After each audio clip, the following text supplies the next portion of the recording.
한 해를 돌아보면서 저는 요즘 이런 생각을 자주 합니다. 올해 나는 사람을 얻었는가, 잃었는가, 무엇을 이루었는지, 무엇을 성취했는지 보다 누가 곁에 남아있는지가 더 눈에 들어오는 나이가 되었습니다. 여러분은 어떻습니까? 예전만큼 전화가 오지 않습니다. 모임도 뜸해졌고 연락하던 사람들과도 어느새 인사만 주고받는 사이가 되어 있습니다. 처음엔 상대가 바빠서 그런가 싶었습니다. 나이 들면 원래 그런가 보다 했습니다. 그런데 가만히 돌아보니 그게 전부는 아니더군요. 사람이 줄어든 건 누군가 떠난 게 아니라 제가 밀어낸 겁니다. 의도하지 않았지만 결과적으로 그렇게 됐습니다. 말 한마디, 표정 하나, 그때는 별것 아니라고 생각했던 것들이 쌓여서 관계를 멀어지게 만들었습니다. 그걸 알게 된 건 최근 몇 년 사이의 일입니다. 나이가 들수록 인간관계는 단순해진다고들 합니다. 맞는 말입니다. 젊을 때는 여기저기 사람을 많이 만나고 이름도 많이 외우고 약속도 많이 잡습니다. 그러다 50을 넘기고 60을 바라보면 자연스럽게 만나는 사람이 줄어듭니다. 그게 당연한 과정이라고 생각했습니다. 체력도 예전 같지 않고 시간도 아껴 쓰게 되니까요. 그런데 그게 다가 아니었습니다. 단순해진 게 아니라 비워진 겁니다. 남은 게 아니라 떠난 겁니다. 그 차이를 이해하는 데 시간이 좀 걸렸습니다. 어느 날 오랜만에 지인을 만났습니다. 반갑게 인사를 나누고 이런저런 이야기를 하다가 문득 그 사람이 말했습니다. 형님, 요즘 연락 잘 안 하시네요. 저는 깜짝 놀랐습니다. 제가 먼저 연락을 안 한 건 아니었거든요. 오히려 그쪽에서 연락이 뜸했던 것 같았는데 상대는 정반대로 느끼고 있었습니다. 그리고 곰곰이 생각해 봤습니다. 마지막으로 만났을 때 무슨 대화를 나눴는지요. 그때 그 사람이 자기 자식 이야기를 했던 게 기억났습니다. 대학을 졸업하고 취업을 준비 중인데 이것저것 고민이 많다고 했습니다. 저는 그때 이렇게 말했습니다. 요즘 애들은 너무 생각만 많아. 일단 부딪혀봐야지. 우리 때는 그냥 닥치는 대로 했는데 말이야. 그 사람은 웃으면서 그렇긴 하죠 하고 넘어갔습니다. 그런데 돌아보니 그게 마지막 대화였습니다. 제 말이 틀린 건 아니었습니다. 충분히 할 수 있는 조언이었고 실제로 맞는 말이기도 했습니다. 그런데 그 말이 관계를 끊어놓았습니다. 왜 그랬을까요? 상대는 조언을 원한 게 아니었기 때문입니다. 위로를 원했습니다. 공감을 원했습니다. 자기 걱정을 같이 나눠주길 바랬습니다. 그런데 저는 가르치려 했습니다.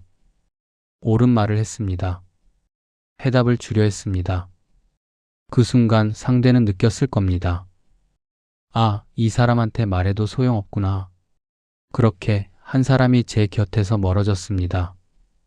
이런 일이 한두 번이 아닙니다. 또 다른 지인과는 정치 이야기를 하다가 멀어졌습니다. 제가 제 의견을 강하게 말했고 상대는 조용히 듣기만 했습니다. 그때도 저는 옳았습니다. 논리적으로 따지면 제 말이 맞았습니다. 그런데 그 사람은 그 이후로 연락이 없습니다. 또 어떤 친구와는 건강 이야기를 하다가 사이가 어색해졌습니다. 그 친구가 요즘 허리가 아프다고 했고 저는 이렇게 말했습니다. 그러니까 내가 맨날 운동하라고 했잖아. 이제라도 시작해. 친구는 그래야지 하고 말했지만 표정은 편하지 않았습니다. 그 뒤로 만나자는 연락이 뚝 끊겼습니다. 이런 일들이 반복되면서 저는 깨달았습니다. 제가 사람을 잃은 건 제가 틀려서가 아니라 제가 옳기만 했기 때문이라는 것을요. 데일 카네기라는 사람이 있습니다. 미국에서 인간관계에 관한 책을 쓴 사람입니다. 유명한 책이죠. 제목은 인간관계론입니다. 그 책에 이런 말이 나옵니다. 논쟁에서 이기는 유일한 방법은 논쟁을 피하는 것이다. 처음 이 말을 읽었을 때는 이해가 안 됐습니다. 논쟁에서 이기려면 제대로 말해서 상대를 설득해야 하는 거 아닌가 싶었습니다. 그런데 나이가 들고 나니 이 말이 무슨 뜻인지 조금씩 알게 됐습니다. 논쟁에서 이긴다는 건 상대를 이긴다는 뜻입니다. 그런데 상대를 이기면 관계에서는 지는 것입니다. 이긴 사람은 기분이 좋을지 몰라도 진 사람은 상처를 입습니다. 자존심이 상합니다. 자기가 무시당했다고 느낍니다. 그래서 다음부터는 그 사람을 피하게 됩니다. 우리는 평생 이렇게 살아왔습니다. 옳은 말을 하고 상대를 설득하고 내 의견을 관철시키는 게 중요하다고 배웠습니다. 그게 능력이고 그게 힘이라고 생각했습니다. 그런데 그렇게 살다 보니 남는 건 없더군요. 이긴 기억은 많은데 남은 사람은 적습니다. 특히 가까운 사람일수록 더 그랬습니다. 가족끼리는 더 심합니다. 배우자에게, 자식에게, 형제에게 우리는 더 쉽게 비판하고 충고합니다. 가깝다는 이유로, 당연하다는 이유로, 사랑한다는 이유로. 그런데 그게 관계를 갉아먹습니다. 제 경우를 말씀드리겠습니다. 몇 년 전 집사람과 크게 다툰 적이 있습니다. 사소한 일이었습니다. 저녁 메뉴를 뭘 먹을지 의견이 안 맞았습니다. 저는 국물 있는 게 먹고 싶었고 집사람은 간단하게 먹자고 했습니다. 평소 같으면 그냥 집사람 말을 따랐을 텐데 그날은 제가 유난히 고집을 부렸습니다. 맨날 간단하게만 먹으면 어떡해? 제대로 된 밥 한 끼 먹어야지. 집사람은 아무 말 없이 주방으로 들어갔습니다. 그리고 국을 끓이기 시작했습니다. 저는 이겼습니다. 제가 원하는 대로 됐습니다. 그런데 그날 저녁 내내 분위기가 이상했습니다. 밥을 먹는데도 맛이 없었습니다.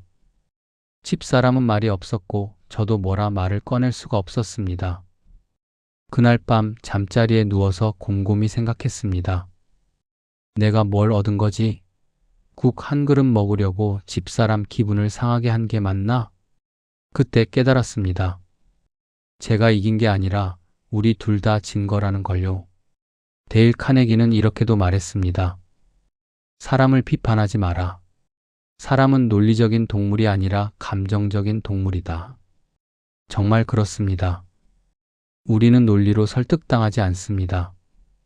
감정으로 움직입니다. 아무리 옳은 말이라도 듣는 사람 기분이 나쁘면 소용없습니다. 아무리 정확한 지적이라도 상대가 상처받으면 관계는 멀어집니다. 그런데 우리는 자꾸 잊어버립니다. 특히 나이가 들수록 더 잊어버립니다. 내가 오래 살았으니까, 내가 더 많이 겪었으니까 내 말이 맞을 거라고 생각합니다. 그래서 더 쉽게 충고하고, 더 쉽게 비판하고, 더 쉽게 가르치려 듭니다. 상대가 젊으면 더 그렇습니다. 내가 너만 했을 때는 말이야.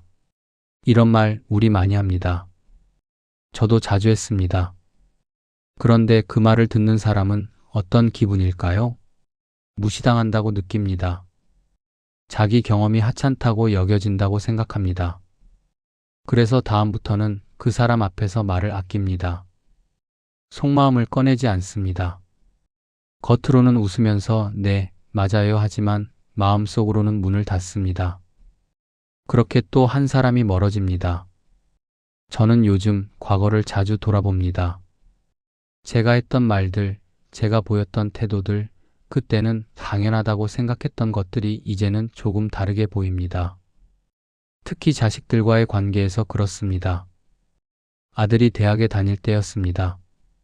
진로 문제로 고민한다고 해서 제가 이렇게 말했습니다. 내가 좋아하는 걸 하면 되지. 근데 먹고 살 수 있는 건 해야지. 현실을 봐야지. 아들은 네 하고 대답했지만 그 후로 자기 고민을 저한테 잘 말하지 않게 됐습니다. 왜 그랬을까요? 제 말이 틀린 건 아니었습니다. 현실은 중요합니다. 먹고 사는 문제는 누구나 고민해야 합니다. 그런데 그 순간 아들이 원했던 건 조언이 아니었습니다. 자기 꿈에 대한 지지였습니다. 자기가 하고 싶은 걸 해도 괜찮다는 격려였습니다. 저는 그걸 주지 못했습니다. 대신 현실을 들이댔습니다. 아들은 그 뒤로 중요한 결정을 할 때 저한테 먼저 말하지 않게 됐습니다. 나중에 다 결정하고 나서야 알려줍니다. 그것도 간단하게 형식적으로 말이죠. 저는 아들의 그런 행동이 섭섭했습니다. 왜 미리 말하지 않냐고, 왜 상의하지 않냐고 속으로 생각했습니다.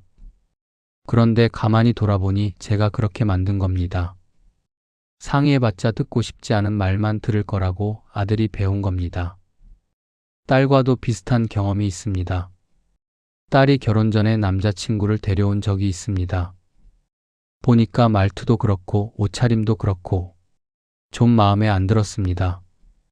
딸이 자리를 비운 사이 저는 집사람한테 이렇게 말했습니다. 저 친구 좀 가벼워 보이지 않아? 집사람이 조용히 말했습니다. 딸이 좋아하면 됐지. 저는 고개를 갸우뚱했습니다. 부모가 봐서 안 되겠으면 말을 해줘야 하는 거 아닌가 싶었습니다. 그런데 집사람이 한마디 더 했습니다. 당신이 마음에 안 든다고 말하면 딸이 그 사람을 포기할 것 같아 아니면 우리를 멀리할 것 같아.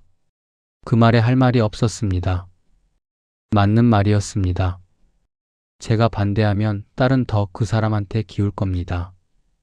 그리고 저한테는 마음의 문을 닫을 겁니다. 결국 저는 아무 말도 하지 않았습니다. 그리고 그게 잘한 일이었습니다. 딸은 그 사람과 결혼했고 지금 잘 살고 있습니다. 제가 처음 봤을 때 느낀 인상은 제 편견이었습니다. 만약 제가 그때 반대했다면 지금 딸과의 관계는 어땠을까요? 아마 지금보다 훨씬 멀었을 겁니다. 데일 카네기는 또 이렇게 말했습니다. 충고를 해야 할 때는 아주 조심스럽게 하라. 그리고 가능하면 하지 마라. 이 말이 무책임하게 들릴 수도 있습니다. 잘못된 길로 가는 사람을 보고 가만히 있으란 말인가 싶을 수도 있습니다. 그런데 생각해보면 우리가 하는 충고의 대부분은 상대를 위한 게 아닙니다. 우리 자신을 위한 겁니다. 내가 옳다는 걸 확인하고 싶어서, 내가 더 안다는 걸 보여주고 싶어서, 내 불안을 덜고 싶어서 하는 충고가 대부분입니다. 정말 상대를 생각한다면 충고보다 먼저 할 일이 있습니다. 들어주는 겁니다. 공감해 주는 겁니다. 그 사람 편에 서주는 겁니다. 그런데 우리는 그게 어렵습니다. 들어주는 건 답답합니다. 명쾌하게 해답을 주는 게 속 시원합니다. 공감해 주는 건 느립니다. 빨리 해결책을 제시하는 게 효율적으로 보입니다. 그래서 우리는 자꾸 말을 합니다. 충고를 합니다. 가르치려 듭니다. 그리고 그럴 때마다 한 사람씩 우리 곁을 떠납니다. 오랜 친구 하나가 있습니다. 중학교 때부터 알고 지낸 친구입니다. 몇 년 전 그 친구가 사업을 시작한다고 했습니다. 나이도 있고 자식들도 다 컸는데 새로운 일을 벌인다고 했습니다. 저는 솔직히 말해서 좀 무모하다고 생각했습니다. 이 나이에 무슨 사업이냐, 그냥 조용히 지내는 게 낫지 않냐는 생각이 들었습니다. 그래서 이렇게 말했습니다. 야, 그런 거 괜히 시작하지 마. 편하게 살아. 우리 나이가 어느 나이인데? 친구는 웃으면서 알아, 그래도 한번 해보고 싶어서 하고 말했습니다. 저는 그 뒤로도 몇 번 더 말렸습니다. 위험하다고, 힘들 거라고, 그냥 포기하는 게 낫다고. 친구는 매번 웃으면서 듣기만 했습니다. 그리고 결국 사업을 시작했습니다. 처음에는 힘들었던 것 같습니다. 연락이 뜸해졌고 만나자고 해도 바쁘다고 했습니다. 그러다 어느 날 우연히 친구를 마주쳤습니다. 오랜만에 만나서 차를 마시며 이야기를 나눴습니다. 친구가 사업 이야기를 했습니다. 처음에는 정말 어려웠는데 요즘은 괜찮아졌다고, 하길 잘했다고. 저는 축하한다고 말했습니다. 그런데 친구가 조용히 이렇게 말했습니다. 근데 형, 사실 그때 형이 말릴 때 좀 서운했어. 내가 할 수 있다고 응원해줬으면 좋았을 텐데. 그 말에 할 말이 없었습니다. 제 말도 맞았습니다. 실제로 친구는 처음에 많이 힘들어했습니다. 제 걱정이 틀린 건 아니었습니다. 그런데 그게 중요한 게 아니었습니다. 친구가 원했던 건 제 걱정이 아니라 제 응원이었습니다. 저는 그걸 주지 못했습니다. 친구는 지금도 제 친구입니다. 연락하고 지냅니다. 그런데 예전 같지는 않습니다. 뭔가 보이지 않는 선이 생긴 것 같습니다. 친구는 이제 자기 진짜 속마음을 저한테 잘 말하지 않습니다. 그게 아쉽습니다. 그리고 그게 제 책임이라는 걸 압니다. 사람은 논리가 아니라 감정으로 움직인다고 했습니다. 그 말을 조금 더 풀어보면 이렇습니다. 사람은 자기 감정을 이해받고 싶어 합니다. 자기 편이 되어줄 사람을 원합니다. 논쟁에서 이겨줄 사람이 아니라 옆에서 같이 서 있어줄 사람을 찾습니다. 정답을 알려줄 사람이 아니라 틀려도 괜찮다고 말해줄 사람을 필요로 합니다. 그런데 우리는 자꾸 반대로 합니다.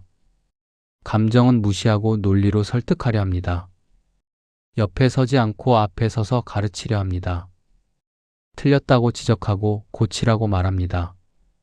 그게 상대를 위한 거라고 생각하면서요. 그런데 사실은 우리 자신을 위한 겁니다. 우리가 옳다는 걸 확인하고 싶은 겁니다. 우리가 쓸모 있는 사람이라는 걸 증명하고 싶은 겁니다. 그래서 계속 말을 합니다. 계속 충고를 합니다. 그리고 그럴 때마다 상대는 조금씩 멀어집니다. 이번에는 제 아버지 이야기를 해보겠습니다. 아버지는 돌아가시기 전 몇 년간 거의 말이 없으셨습니다. 가족들과 모여 있어도 그냥 조용히 앉아 계셨습니다. 물어보면 간단하게 대답하시고 먼저 말씀을 꺼내시는 경우는 거의 없었습니다. 처음에는 연세가 드셔서 그런가 보다 했습니다. 그런데 돌아가시기 얼마 전 아버지가 제게 조용히 말씀하셨습니다. 사람들이 내 말을 듣는 척만 하더라고. 깜짝 놀랐습니다.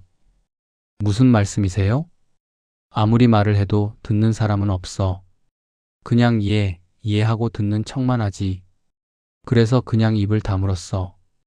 그 말을 듣고 가슴이 먹먹했습니다. 아버지가 말이 없으셨던 건 나이가 들어서가 아니었습니다. 아무도 진심으로 듣지 않는다는 걸 아셨기 때문이었습니다. 그리고 저 자신을 돌아봤습니다. 나도 아버지 말씀을 제대로 들은 적이 있었나? 아버지가 옛날 이야기를 꺼내시면 저는 속으로 또 그 얘기하고 생각했습니다. 아버지가 조언을 하시면 요즘은 그렇게 안 돼요 하고 반박했습니다. 겉으로는 이해하면서도 속으로는 듣지 않았습니다. 아버지는 그걸 다 느끼셨던 겁니다. 그래서 입을 다무신 겁니다. 아버지가 돌아가신 후 이런 생각을 자주 합니다. 제가 진짜 들었어야 했던 건 아버지의 말 내용이 아니었다는 것을요. 아버지가 정말 전하고 싶었던 건 당신이 아직 여기 계시다는 것, 당신 이야기를 누군가 들어줬으면 하는 마음, 그걸 나눌 사람이 필요하다는 외로움이었을 겁니다. 그런데 저는 그걸 듣지 못했습니다. 말만 들었지 마음은 듣지 못했습니다. 그리고 지금 저도 그 나이가 되어가고 있습니다. 제 말을 듣는 척만 하는 사람들을 봅니다. 제 조언에 고개를 끄덕이지만 눈빛은 딴 데 가 있는 걸 압니다. 그럴 때마다 아버지가 느끼셨을 그 외로움이 조금 이해됩니다. 그래서 요즘은 말을 아낍니다. 굳이 하지 않아도 될 말은 하지 않으려고 합니다. 옳은 말이라도 상대가 듣고 싶어 하지 않으면 참습니다. 그게 쉽지는 않습니다. 평생 말하면서 살았는데 갑자기 입을 다문다는 게 어색합니다. 그런데 신기하게도 말을 줄이니까 달라지는 게 있습니다. 사람들이 제 앞에서 더 편하게 말합니다. 제가 가르치려 들지 않으니까 자기 이야기를 더 많이 꺼냅니다. 제가 비판하지 않으니까 솔직한 고민을 나눕니다. 그리고 저는 그냥 듣습니다. 맞장구를 쳐주고 공감해주고 그 사람 편에 서줍니다. 해답을 주지 않습니다. 충고도 하지 않습니다. 그냥 같이 있어줍니다. 그러니까 관계가 편해졌습니다. 예전에 멀어졌던 사람들이 조금씩 다시 가까워지는 것 같습니다. 물론 완전히 회복되지는 않았습니다. 한번 틀어진 관계는 원래대로 돌아가기 어렵습니다. 그래도 예전보다는 나아졌습니다. 그리고 새로운 관계들은 더 조심스럽게 대합니다. 데일 카네기의 책에 이런 이야기가 나옵니다. 어떤 사람이 카네기에게 물었습니다. 어떻게 하면 사람들이 나를 좋아하게 만들 수 있습니까? 카네기가 대답했습니다. 사람들을 좋아하십시오. 너무 단순한 대답 같지만 곰곰이 생각해보면 핵심입니다. 우리는 사람들이 우리를 좋아해 주길 바랍니다. 우리를 인정해 주길, 우리 말을 들어주길, 우리를 존중해 주길 원합니다. 그런데 정작 우리는 상대를 좋아하고 있나요? 진짜 그 사람 자체를 좋아하는 건가요? 아니면 그 사람이 나에게 맞춰주길 바라는 건가요? 솔직히 말하면 저는 후자에 가까웠습니다. 상대를 좋아한다기보다 상대가 내 기준에 맞춰주길 바랐습니다. 내 말을 들어주고 내 조언을 따르고 내가 생각하는 방식대로 행동해 주길 원했습니다. 그게 사랑이라고 생각했습니다. 관심이라고 생각했습니다. 그런데 그건 사랑이 아니었습니다. 통제였습니다. 상대를 있는 그대로 받아들이는 게 아니라 내가 원하는 모습으로 바꾸려 한 겁니다. 당연히 사람들은 떠났습니다. 누가 그런 관계를 원하겠습니까? 집사람과 몇십 년을 살았습니다. 젊었을 때는 자주 다퉜습니다. 사소한 일로도 말다툼을 했고 서로 목소리를 높였습니다. 대부분 제가 옳다고 주장하다가 끝났습니다. 집사람이 지쳐서 포기하면 저는 이겼다고 생각했습니다. 그런데 나이가 들고 보니 제가 이긴 게 하나도 없더군요. 이긴 날마다 집사람과의 거리는 조금씩 멀어졌습니다. 말수가 줄어들었고 표정이 굳어졌고 눈빛에서 온기가 사라졌습니다. 그제야 깨달았습니다. 제가 이긴 게 아니라 우리 둘 다 잃은 거였다는 것을요. 요즘은 다툼이 거의 없습니다. 집사람이 변해서가 아닙니다. 제가 변했습니다. 집사람이 뭔가 말하면 제 의견을 바로 말하지 않습니다. 일단 듣습니다. 그리고 그렇구나 하고 받아들입니다. 꼭 제 방식대로 할 필요가 없다는 걸 배웠습니다. 집사람 방식이 틀린 게 아니라 다를 뿐이라는 걸 인정하게 됐습니다. 그러니까 집이 편해졌습니다.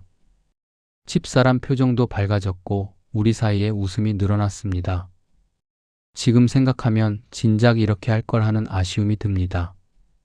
몇십 년을 옳은 말만 하면서 보냈는지 모릅니다. 그 시간이 아깝습니다. 자식들과의 관계도 비슷합니다. 요즘 아이들은 저희 때와 다릅니다.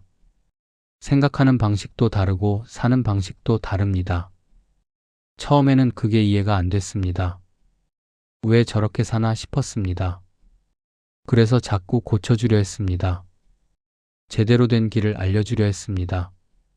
그런데 아이들은 제 말을 들은 척만 하고 자기 길을 갔습니다. 저는 섭섭했습니다. 왜 부모 말을 안 듣나 나중에 후회할 텐데 그런 생각을 했습니다. 그런데 시간이 지나고 보니 아이들이 잘 살고 있더군요. 제 방식대로 살지는 않았지만 자기 방식대로 잘 살고 있었습니다. 그때 깨달았습니다. 제가 알려주려 했던 건 제대로 된 길이 아니라 제가 걸었던 길이었다는 걸. 그 길이 유일한 답은 아니라는 것을요. 요즘은 아이들한테 말을 아낍니다. 굳이 조언하지 않습니다. 물어보면 말해주지만 먼저 나서지는 않습니다. 그러니까 아이들이 더 편하게 연락합니다. 예전에는 전화하면 긴장하는 게 느껴졌는데 요즘은 편하게 수다를 떱니다. 그게 좋습니다. 제가 옳았던 때보다 지금이 훨씬 좋습니다. 나이가 들면서 깨닫는 게 하나 있습니다. 사람을 대하는 기준이 바뀐다는 겁니다. 젊을 때는 이기는 게 중요했습니다. 논쟁에서 이기고 의견을 관철시키고 내 방식을 증명하는 게 중요했습니다. 그게 능력이고 그게 성공이라고 생각했습니다. 그런데 나이가 들수록 그게 중요하지 않아진다는 걸 느낍니다. 이기는 것보다 남는 게 중요합니다. 옳은 것보다 함께하는 게 중요합니다. 증명하는 것보다 이해받는 게 중요합니다. 왜 그럴까요? 아마도 남은 시간이 많지 않다는 걸 알기 때문일 겁니다. 젊었을 때는 시간이 무한하다고 생각합니다. 관계가 틀어져도 나중에 회복하면 된다고 생각합니다. 그런데 나이가 들면 시간이 얼마 남지 않았다는 걸 압니다. 한번 멀어진 사람을 다시 만나기 어렵다는 걸 압니다. 그래서 더 조심스러워집니다. 한 사람 한 사람이 소중해집니다. 옳은 말 한마디보다 그 사람이 내 곁에 남아있는 게 더 중요해집니다. 데일 카네기는 이렇게도 말했습니다. 상대방의 관점에서 사물을 보라. 쉬운 말 같지만 가장 어려운 일입니다. 우리는 평생 우리 관점에서만 세상을 봅니다. 내가 보는 게 정답이고 내가 느끼는 게 진실이라고 생각합니다. 그런데 상대방도 자기 관점이 있습니다. 자기만의 이유가 있습니다. 그걸 이해하려면 우리 자신을 내려놔야 합니다. 내가 옳다는 확신을, 내가 더 안다는 자부심을, 내가 가르쳐줘야 한다는 의무감을 내려놔야 합니다. 그게 쉽지 않습니다. 평생 그렇게 살아왔는데 갑자기 바꾸기가 어렵습니다. 그래도 해야 합니다. 사람을 잃고 싶지 않다면 해야 합니다. 요즘 저는 이런 질문을 자주 합니다. 내가 지금 하려는 말이 이 관계에 도움이 될까? 내가 지금 하려는 충고가 정말 상대를 위한 걸까? 내가 지금 이기려는 논쟁이 정말 이길 가치가 있는 걸까? 대부분의 경우 답은 아니오입니다. 그럴 때는 입을 다뭅니다. 하고 싶은 말을 참습니다. 옳다는 걸 증명하고 싶은 욕구를 억누릅니다. 쉽지 않습니다. 때로는 정말 답답합니다. 그런데 그렇게 하고 나면 후회하지 않습니다. 말을 했을 때보다 참았을 때가 낫습니다. 관계가 편해집니다. 어느 날 오랜만에 옛 친구들과 모임이 있었습니다. 다들 나이가 들어서 예전처럼 자주 만나지는 못하지만 가끔 이렇게 모입니다. 모여서 밥을 먹고 차를 마시며 이런저런 이야기를 나눴습니다. 한 친구가 요즘 건강이 안 좋다고 했습니다. 병원에 다니고 있는데 나아지지 않아서 걱정이라고 했습니다. 예전에 저였다면 이렇게 말했을 겁니다. 그러니까 맨날 말했잖아. 운동 좀 하고 술 좀 줄이고 담배 좀 끊으라고. 그런데 이제는 그런 말을 하지 않습니다. 대신 이렇게 말했습니다. 많이 힘들겠다. 괜찮아? 친구가 잠시 말이 없더니 조용히 말했습니다. 사실 좀 무섭기도 해. 이 나이에 아프면 뭐가 어떻게 될지 모르잖아. 다른 친구들도 고개를 끄덕이며 위로의 말을 건넸습니다. 그 자리에서 아무도 충고하지 않았습니다. 아무도 가르치려 들지 않았습니다. 그냥 같이 걱정해주고, 같이 안타까워해주고, 같이 있어줬습니다. 모임이 끝나고 헤어질 때 그 친구가 제 손을 잡고 말했습니다. 고맙다. 오늘 말해서 좀 후련하다. 그 말을 들으면서 이게 친구구나 싶었습니다. 해답을 주는 게 아니라 같이 있어주는 게 친구구나. 가르치는 게 아니라 들어주는 게 친구구나. 그걸 진작 알았더라면 얼마나 좋았을까요? 잃지 않아도 될 사람들을 덜 잃을 수 있었을 텐데 말이죠. 사람을 얻는다는 건 무엇일까요? 젊었을 때는 이렇게 생각했습니다. 많은 사람을 알고 많은 연락처를 가지고 많은 모임에 나가는 게 사람을 얻는 거라고. 그런데 나이가 들고 보니 그게 아니더군요. 진짜 사람을 얻는다는 건 깊이 연결되는 겁니다. 숫자가 아니라 깊이입니다. 표면적인 관계가 아니라 마음을 나눌 수 있는 관계입니다. 그런 관계는 많을 수 없습니다. 한 사람, 두 사람, 많아야 몇 사람. 그 정도면 충분합니다. 그리고 그런 관계는 말로 만들어지지 않습니다. 침묵으로 만들어집니다. 함께 있어주는 시간으로 만들어집니다.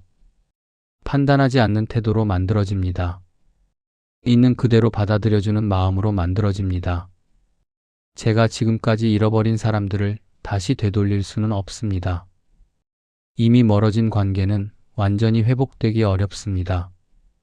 그래도 지금이라도 바꿀 수 있어서 다행입니다.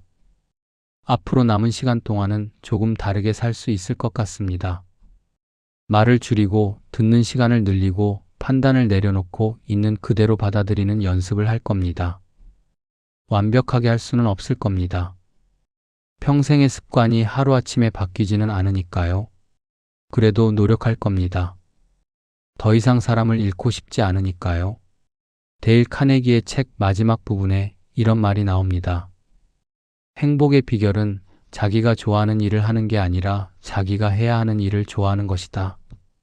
처음에는 이 말이 무슨 뜻인지 잘 몰랐습니다. 그런데 요즘 조금 알 것 같습니다. 우리가 해야 하는 일은 사람을 대하는 일입니다. 누군가의 가족이고 누군가의 친구이고 누군가의 이웃으로 사는 일입니다. 그 일을 제대로 하는 게 행복의 비결이구나. 이기려 하지 말고 함께하려 하는 것, 가르치려 하지 말고 배우려 하는 것, 말하려 하지 말고 들으려 하는 것, 그게 사람을 얻는 방법이구나. 이제야 알았습니다. 너무 늦게 안 건 아닐까 하는 생각도 듭니다. 그래도 모르는 것보다는 낫습니다. 지금이라도 알게 된 게 다행입니다.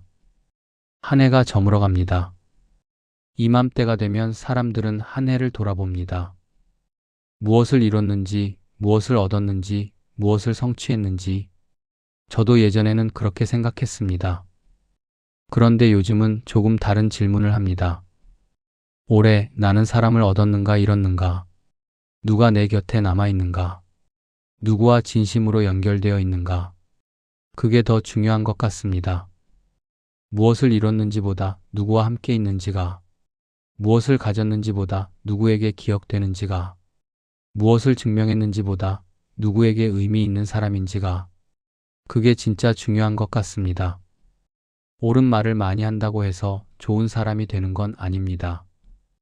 충고를 많이 한다고 해서 현명한 사람이 되는 건 아닙니다. 논쟁에서 많이 이긴다고 해서 성공한 사람이 되는 건 아닙니다. 진짜 좋은 사람은 누군가에게 편안한 사람입니다. 진짜 현명한 사람은 상대를 있는 그대로 받아들일 줄 아는 사람입니다. 진짜 성공한 사람은 곁에 사람이 남아있는 사람입니다. 저는 그런 사람이 되고 싶습니다. 늦었지만 지금부터라도 그렇게 살고 싶습니다. 한 해가 거의 끝나갑니다. 요즘 저는 무엇을 이뤘는지보다 누가 내 곁에 남아있는지를 조금 더 자주 떠올리게 됩니다. 여러분은 올해 어떤 사람을 남기셨습니까?